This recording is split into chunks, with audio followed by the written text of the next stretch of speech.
Once we hear from the customers about what they need, and it's important to differentiate between what they want and what they need. They usually tell you what they want, they don't tell you what they need. So you need to dig deep in order to figure out what it is that they do need.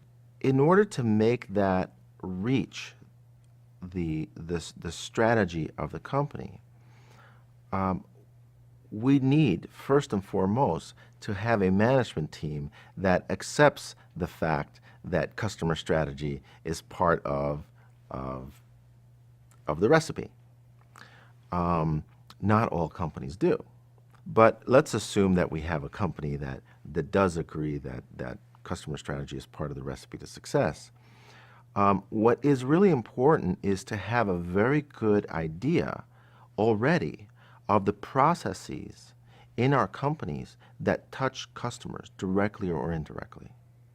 What I find is that most policies in companies are there to ensure that bad things don't happen.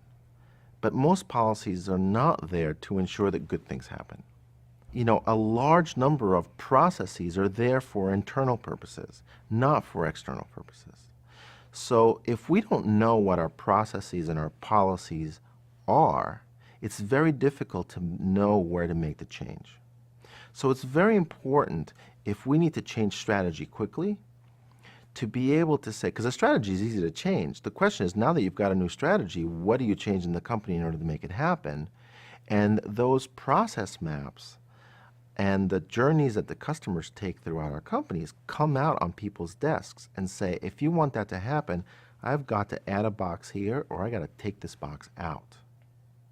And so what I've found that works is that each department has a very clear understanding of what their processes are and know them very well, that the management of each department really understands their process maps and really understand the process maps that put friction on customer relationships. And they're never perfect.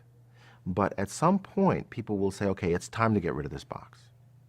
And the benefit for the customer is this, and the risk for us is that. And we'll figure out some way to mitigate our risk some other way, but we have a benefit to the customer that's worthwhile.